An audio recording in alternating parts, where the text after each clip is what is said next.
Today, Australia is a rich country. It is a very developed nation. Many people think it is a great place to live. The quality of life is very high. People have good education. They have good health care. Wages are usually good. Life in Australia is often easy and relaxed. Because of this, the standard of living is one of the best in the world. Australia has big cities. The five major cities are Sydney, Melbourne, Brisbane, Perth, and Adelaide. These cities are often in the top 10 best cities to live in globally. Lists rank cities based on things like safety, health care, culture, environment, education, and transport. Australia scores well in these areas, making city life comfortable for many. People in Australia live long lives. It has one of the highest life expectancies in the world. On average, men live to about 81 years old. Women live to about 85 years old. This shows that it is generally a healthy and safe place to live today. But Australia was not always like this. About 150 years ago, around the year 1870, life was very different. Conditions were much harder. Life expectancy was much shorter then. A baby born in 1870 was expected to live only to about 34 years old on average. This is less than half of today's life expectancy. Just a few decades before that time, life was even harder for many people living in Australia. Many people did difficult physical work. They worked outside in a tough environment. The land could be hard to live on and resources were sometimes limited. This was because Australia started in a very different way compared to many other countries. For a long time in its early European history, it was mainly known as a place for prisoners. Britain, a country in Europe, sent its criminals, called convicts, to Australia. These prisoners were transported very far away across the world. They had to do hard labor. They built the first European towns and settlements there. So Australia began as a penal colony. A penal colony is a special place where prisoners are sent to live and work, often in difficult conditions. How did this country change so much? How did it go from being a place designed for punishment to a place where many people now want to live? This story will tell you about the history of Australia. It will explain how the country developed over time. We will look at the important events and the people that helped shape modern Australia. From its difficult start as a remote place for convicts, it grew into the successful and desirable country we see now. 2. The first people. People have lived in the land we now call Australia for a very, very long time. Scientists think humans arrived there about 65,000 years ago. That is much longer than people have lived in many other parts of the world. Where did these first people come from? It is believed they traveled from Southeast Asia. They probably used simple boats or walked across land bridges that existed long ago when the sea level was lower. This journey happened near the end of the last big ice age. These first explorers were brave. They moved across the huge land of Australia. Over time, they reached every part of it. Some groups lived near the warm seas in the north, near the Torres Strait Islands. Others lived in the hot, dry center of the country. Some groups even traveled all the way south to the colder island of Tasmania. They learned how to find food and water in all these different places. These first people are the ancestors of Aboriginal Australians and Torres Strait Islander peoples today. They belong to the oldest living cultures on Earth. They were the first humans to make Australia their home and build societies there. For thousands of years, these people lived in many separate groups. We often call these groups First Nations today. There wasn't just one group, there were more than 500 different nations across the continent. Think of it like many different countries, each with its own people. Each of these groups, these First Nations, had its own special culture. They had their own traditions, beliefs, and stories. Very importantly, each group had its own land or country that they belonged to and cared for. They also spoke their own languages. Imagine hundreds of different languages were spoken all across Australia. This means Australia was a very diverse place long before Europeans arrived. For generation after generation, life continued in a similar way. These first Australians developed deep knowledge about the land, the plants, and the animals. They knew how to live with nature. They passed their knowledge, stories, and laws down through families.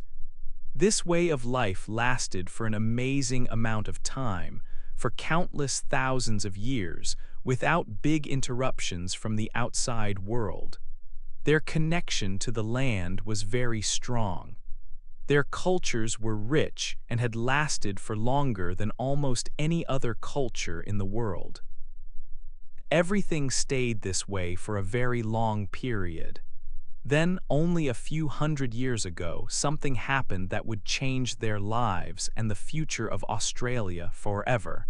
3. Ships from Europe arrive. Many hundreds of years ago, people from Europe started to travel the world by ship. They wanted to find new places and trade routes. Some Europeans believed there was a very large land in the south part of the world. They called this idea Terra Australis, which means southern land in the Latin language. They thought this land must exist to balance the land in the north. The first Europeans to certainly see Australia were from Holland, now called the Netherlands. In the year 1606, a Dutch ship captain named Willem Janszoon reached the coast. The Dutch were great explorers at this time. They had many ships sailing to Asia for trade, especially for valuable spices found in places like Indonesia. The Dutch East India Company paid for these trips. In the years after Janszoon, more Dutch ships explored the coasts of this large southern land. Abel Tasman was another important Dutch explorer. In 1642, he sailed around the island south of the mainland, and it was later named Tasmania after him. The Dutch made maps of the coasts they saw. They decided to call the whole continent New Holland. However, the Dutch did not build towns or send many people to live in New Holland. Their main interest was the spice trade in Asia. They thought New Holland was too far away from Europe. They also thought the land looked difficult to live on and building colonies would cost too much money. So for more than 100 years, not many European ships visited. Then interest grew again in the 1700s. A British captain named James Cook sailed to the Pacific Ocean. Between 1768 and 1779, he made 3 long trips. Captain Cook was a very skilled sailor and map maker. In April 1770, during his first trip, Captain Cook reached the east coast of Australia. His ship was called the HMS Endeavour. He sailed into a bay and landed on the shore. He called it Botany Bay because a scientist on the ship, Joseph Banks, found many new types of plants there. They stayed for about a week and tried to meet the local Aboriginal people. After leaving Botany Bay, Captain Cook sailed north along the coast. He made maps of the land he saw. He claimed this whole eastern part of the continent for Britain. He gave it the name New South Wales. Captain Cook told his government back in Britain about the land. He thought Botany Bay could be a good place for a British settlement. Around the same time as Captain Cook, explorers from France also sailed to Australia. In 1772, a French captain landed on Tasmania. Another French explorer claimed the western coast of Australia for France, saying it belonged to them, not the Dutch. Both Britain and France now claimed parts of the continent. But starting settlements was difficult because Australia was very far from Europe. It would take some important changes before Europeans decided to build colonies there. 4. A new home for prisoners. Britain had a problem. It had lost its colonies in America after a war. Before this war, Britain sent many of its criminals to America. Now Britain could not send them there anymore. The British government needed a new place to send its prisoners. They decided Australia was a good place. In May 1787, 11 ships left Britain. This group of ships was called the First Fleet. There were about 1,400 people on board, including many prisoners. The ships sailed for a long time. They arrived at Botany Bay in Australia in January 1788. Captain Cook had said Botany Bay was a good place, but the leader of the First Fleet, Captain Arthur Phillip, did not agree. He thought the land was not right for building a town. Captain Phillip looked for a better place nearby. He sailed north and found a wonderful natural harbor. He chose a place inside this harbor and called it Sydney Cove. This was the start of the first European town in Australia, called Sydney. Captain Phillip became the first governor of the new colony, New South Wales. Life was hard in the beginning. Most people in the new settlement were prisoners called convicts and the soldiers who guarded them. More ships arrived later, bringing more convicts. These were the Second Fleet in 1790 and the Third Fleet in 1791. The convicts had to do hard work building houses and roads. As time passed, some convicts finished their prison time. After their sentence ended, they were not prisoners anymore. They became free people or emancipated convicts. Some soldiers also stayed in Australia after their work finished. More free people started to arrive from Britain too. These free settlers wanted to start a new life in Australia. The population of free people began to grow, but the colony had problems. In March 1804, some convicts near Sydney started a fight against the soldiers. This was the Castle Hill Convict Rebellion. The soldiers stopped the rebellion quickly. Another big problem happened 4 years later in 1808. The soldiers in the colony did not like the governor, William Bligh. They arrested him and took control of the government. This event is called the Rum Rebellion. It was named this because the soldiers were involved in secretly selling rum, a type of alcohol. This was the only time in Australian history that the army took over the government by force. After a short time under army control, a new governor named Lachlan Macquarie arrived. He started to improve the colony by building better roads and public buildings. 5. More towns and big problems. Britain saw that the settlement in Sydney was working. They believed Australia was a good place to grow the British Empire, but France was also interested in Australia. French ships explored the coast and saw the British in Sydney. Britain did not want France to start its own colonies there. So Britain decided to build more settlements across the large continent. This would give Britain more control. In the early 1800s, towns like Hobart started in Van Diemen's Land, which is now Tasmania. Later, the British started a place for prisoners at Moreton Bay in 1824. This place became the city of Brisbane. Perth started in Western Australia in 1829. Melbourne began in 1835, and Adelaide started in South Australia in 1836. These new towns and settlements grew, but this caused big problems for the Aboriginal people who already lived on the land. At first, the British tried to be friendly with the Aboriginal Australians. They needed help to live in this new land, but the ships from Europe carried something terrible: diseases. Aboriginal people had lived away from the rest of the world for a very long time. Their bodies were not ready for European sicknesses like smallpox. In 1789, a smallpox sickness killed nearly half of the Aboriginal people living near Sydney. Other diseases like measles and the flu also killed many indigenous people in the 1800s. There were also many misunderstandings between the settlers and the Aboriginal people.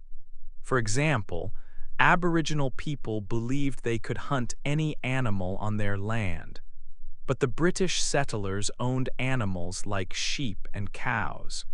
They thought hunting these animals was stealing. Sometimes settlers took Aboriginal men, women, or children to teach them English. They wanted them to help translate. One man named Bennelong was taken to help talk between the Eora people near Sydney and the settlers. Another Aboriginal man, Bungaree, chose to help.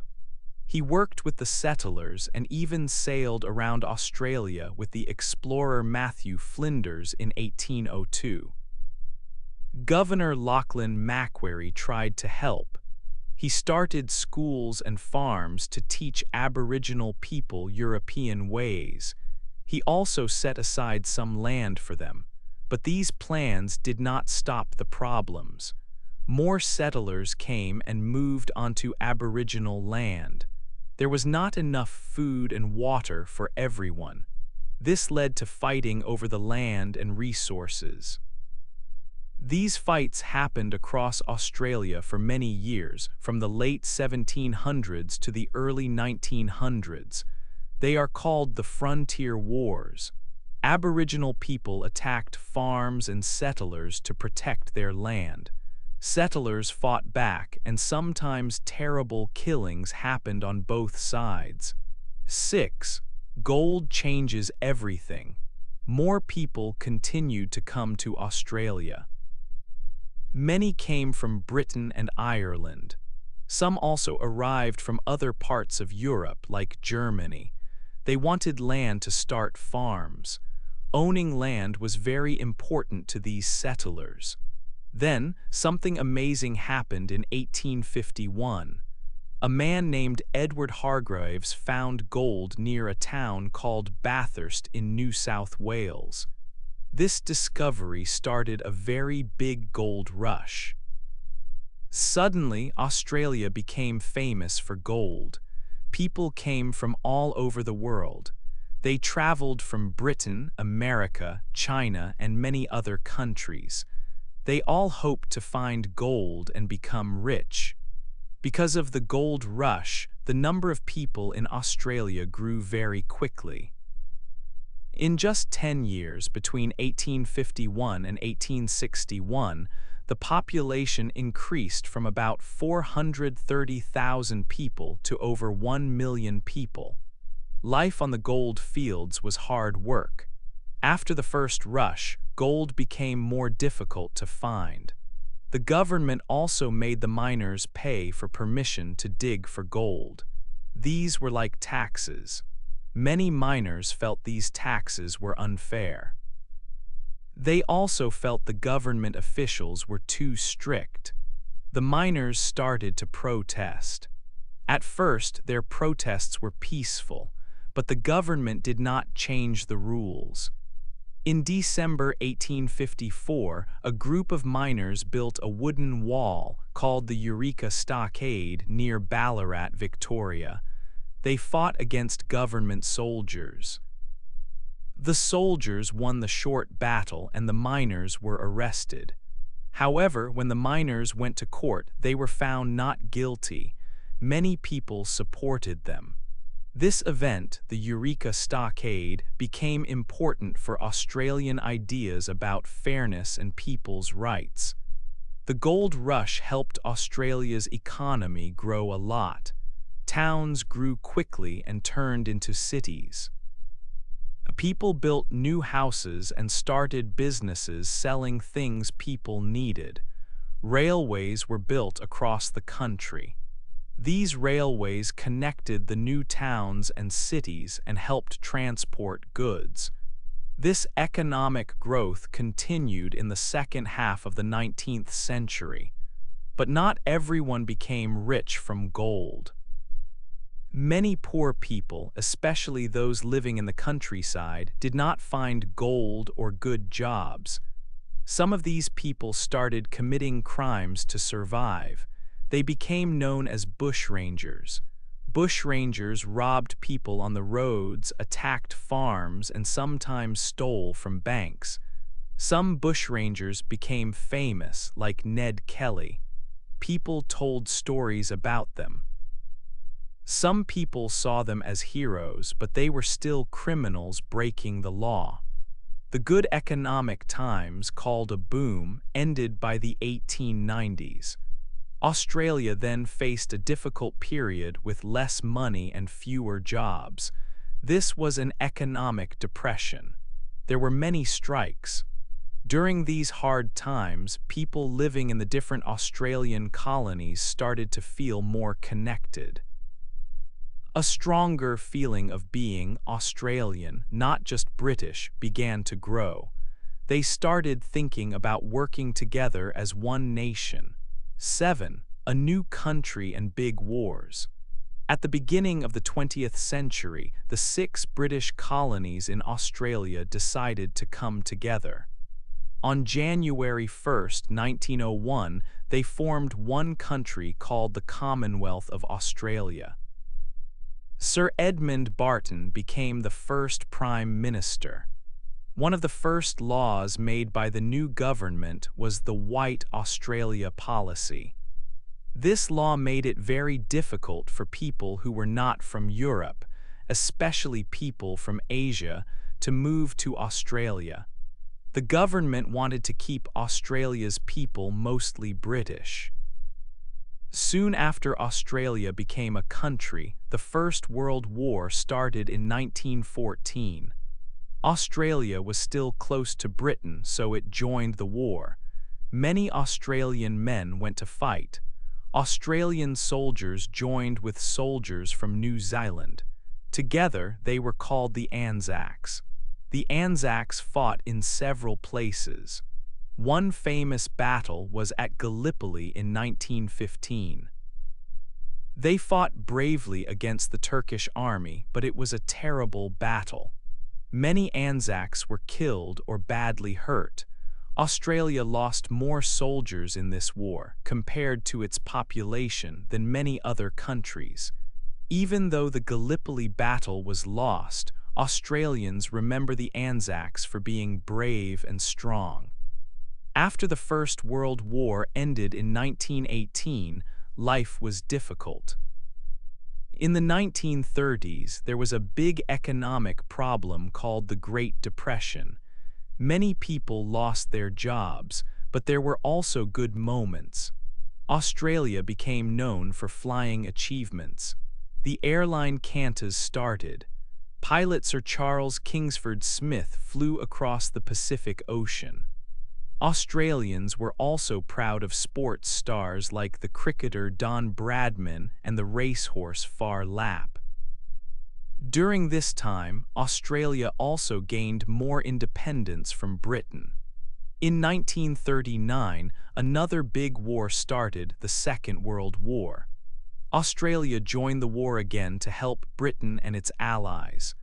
Australian soldiers fought in Europe, Africa, and Asia. But this war was different because the fighting came close to Australia. Japan joined the war and attacked Australia. Japanese planes dropped bombs on the city of Darwin and other northern towns. Japanese submarines attacked ships in Australian waters and even entered Sydney Harbour. These attacks showed Australians that Britain was too far away to protect them easily. When the Second World War finished in 1945, Australia started to build a stronger relationship with the United States. Australia saw the USA as a powerful friend and ally in the Pacific region. This was a big change for the new country. 8. Australia today. After World War II finished in 1945, life in Australia started to change.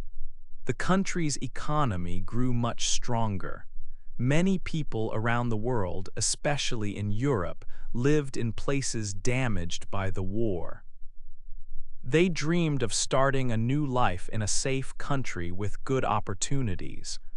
Australia seemed like a good place. So thousands of people moved there in the 1940s, 50s, and 60s. This was a time of large migration. These new people came from many different European countries like Italy, Greece, and Germany, not just Britain. This large number of migrants changed Australia forever. For a long time, Australia had a rule called the White Australia Policy. This policy tried to stop people who were not white, especially from Asia, from moving to Australia. But with so many people arriving from different parts of Europe, and later from Asia and other places too, the old ideas changed. The White Australia policy slowly ended completely by the 1970s.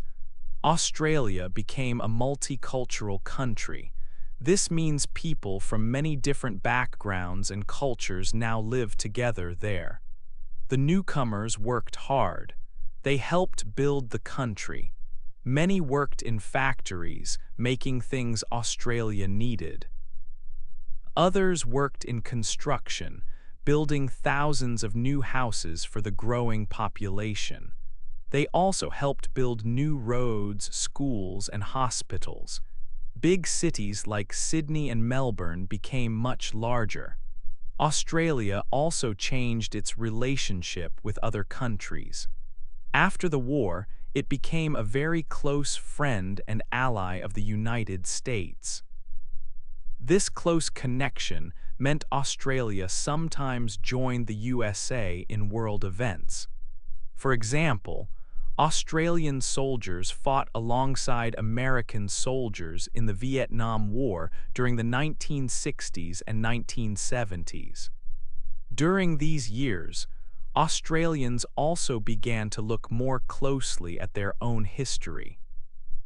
There was a growing understanding that Aboriginal peoples had been treated very badly in the past.